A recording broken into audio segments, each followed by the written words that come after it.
Well, it's been trying to rain here all day, and it finally got here.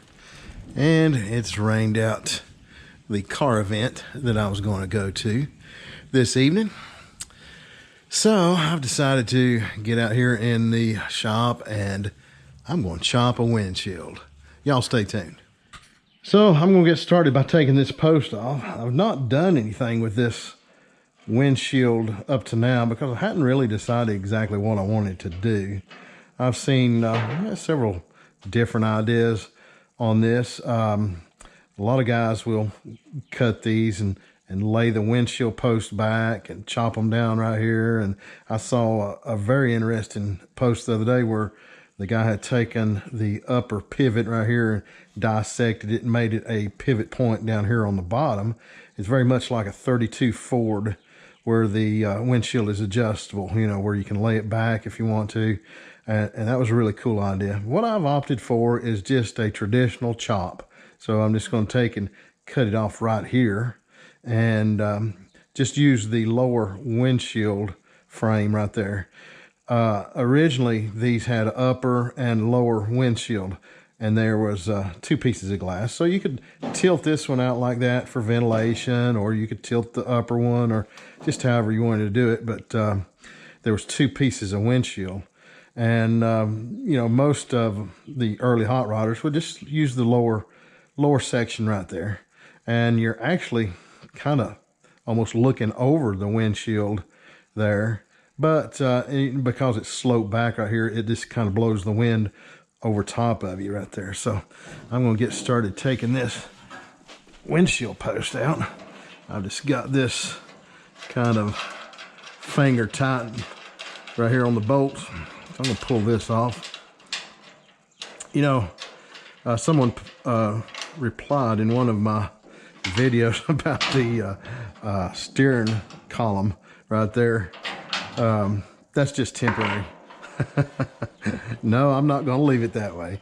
It's just temporary. I left it running long right there so that I can determine the final location of my steering wheel. And then I will cut that off where it needs to be. So don't worry about that.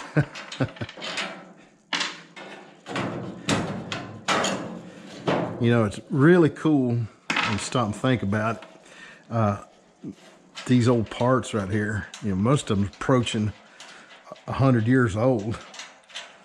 And it's fun to kind of find this stuff and scavenge it. And I've found parts for these old things all kinds of places, even in antique stores. So I'm dropping bolts everywhere. Anyway, I've had a couple of options here actually for windshield posts. This is one that I picked up a pair of these on eBay. These are aluminum, and I'm sure they're aftermarket, but they are very cool. Very nice casting too. Solid aluminum, and you can see these were cast off an original piece, it looks like. So all the details that you can find in this original one, you can see in this casting. You can see the divots right here where the original holes were at on the one that they used to cast this off of. And it's even got that little detail right there, if you can see that, compared to the original one right there. So I thought about chopping these down and using these, but I opted just to use the original ones because what I'm going to do is cut this pivot point right here in 2 and cut that one in 2, and then I'll bring that top section down here. Now this is layered, if you can see this right here. So what I'm going to do is just cut the outside layer right there and leave the inside, that little thimble looking piece right there. I'll just leave it, and I'll cut the outside piece in 2 right through there, and I'll cut this outside piece in 2, and then I'll bring it down here and weld it back on right through the center right there. So I won't cut all the way through that little thimble, and it will stay intact. All the weld will be right here on the outside. So I've decided that I'm going to try to use these aluminum posts. Like I said, these are an aftermarket cast aluminum piece that was cast off an original post, it looks like. It has, like I said, all the details of the original. And these original posts are so good, I just couldn't hardly bring myself to cut them up. So I'm going to see what I can do with these. And as you can see right here, none of the holes are drilled in the post. So I went ahead and found the center of that cup right there and went ahead and drilled that hole. And I put it up on the car just to see what it'd look like. And it looks pretty good. So I'm going to go about drilling the holes down here. And what I'm doing is just a little old-fashioned pattern making right here. I've just taken some masking tape right here, and I've layered it here. I went through here and layered it 2 layers right there, so it'd be good and thick. And I'm just taking my X-Acto knife, and I'm feeling around finding the holes right there, and then I'll cut those out, and then I'll flip that over and just take my scissors and cut around the outside edge, and I'll have a perfect pattern. And it's sticky right there, so I can just take that pattern, transfer it right onto there, and I'll get the holes just exactly where they're supposed to be. All right, now you can see that I've got that pattern transferred onto this aluminum post. And like I said, it was sticky right there, so it just stuck right on there. I'm going to take a Sharpie right here, mark these holes out.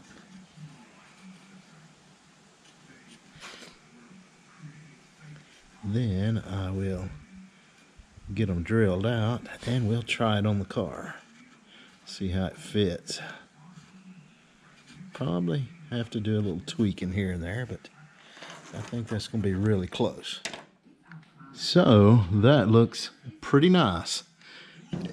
Fits up good against the body right there. And got the hole right in exactly the right place right there on that cup. I'm pretty pleased with that, so I think I may just go ahead and move forward with using the aluminum post. I just got to thinking, I just can't hardly bring myself to cut those original ones. They're so nice, and those things are getting so hard to find. You can get reproduction ones from Speedway Motors, and you know, they're not terribly expensive. They're about $155 or something like that, plus shipping. And then you'd still have to cut them down right here if you want to do a traditional chop. So I don't know how good a quality, you know, those are. So I figured I'll just see what I could do with these, since these are reproduction pieces, and I'll just save the original ones for maybe a future project, or who knows. They're getting so scarce and expensive, I may just flip them and use these. So what I've done right here is I've kind of marked the backside of the post right here, even with the top of the frame, windshield frame right there. And so I'll just kind of cut that off with a bandsaw. And then I think I'll do a little whittling down right here.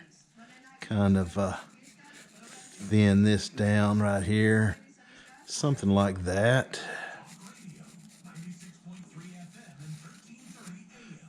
And kind of take the shape of this upper horn right here on that upper part of the post. So we'll see what happens. But I may even step up here a little taller like that. Cut that off. I don't know, maybe it just needs to be even with the top of the post. but I will kind of taper this down right here and just kind of whittle it down, I think. So I have decided not to go up past the windshield frame. So I've got that marked out right there. If I extended it as high as the top of that horn right there, it would come out right there. And I don't know how well you can see my marks. I'm thinking I may taper this down right here just a little bit, just to give it a little style. So we'll see. I'll get that cut off and I'll throw it on there and see what we look like. So here you can see a little bit better that groove right there. And I think what I'm going to do is just take the saw and start right there and even up with that inside the very bottom of that valley right there. And then I'm just going to chop that off right there and taper it off, as it naturally tapers right here. So I'm just going to follow that valley and cut that off right there. And then I'll just start doing some file work right here, kind of get it in the shape I want it. And we'll just keep on trying it on the car, see what it looks like. And then the challenge will be duplicating that on the other side. Well, I woke up this morning and the power was out. I worked till late last night whittling on this windshield post. You can see that side is really taking shape. Didn't hardly go down all the way to the bottom of the valley right there in that groove. I think it looks really good. It's going to have more of a kind of an oval shape there at the top. Still working on this side a bit. So I'm going to whittle on it some more and then we'll chunk it on the car and see what it looks like. Yeah, I'm really digging the way that's looking. So it's off to the passenger side for round 2. I've drilled that hole out and we'll move right down here and get those holes knocked out next using the same procedure there with the pattern making. And then it'll be on to taking the top of it off there and whittling it down just like the other side. Okay, I've got my pattern stuck on the back side of this post right here, and I'm just going to show you. See how this pattern sticks over right here a little bit. Anybody that knows anything about casting parts off of original parts knows that there's a certain amount of shrinkage that happens after the initial casting. So it's not uncommon for a part to shrink in size, you know, just 1 or 2%. But you can see right there, what I tried to do is just have the same margin all the way around there. And it worked out well on the first post. And I think it'll work out on this one too. Even the width of this post is just a little bit narrower than that one. Overall, it's, you know, not a deal breaker by any means. But anytime that you're casting parts off an original piece like this, there's going to be a couple of % of shrinkage right there. So I just wanted to show you all that. Well, I rolled the BLT out here in the sunlight to do a little deep cleaning in the shop and to get a good look at the windshield post chop. You can see right there a little bit of the detail right there I put into that. I think it looks pretty good. Probably the last thing I need to be working on this little ride, but you know, it's kind of a vanity project. And with every little detail you add like that to a project car, it just brings the vision just a little bit more into focus. And that gets me motivated to do other projects.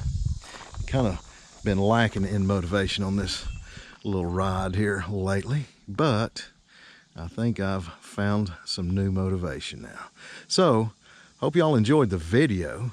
If you did, give it a big thumbs up, like, and subscribe. And until next time, Y'all get out there and build something.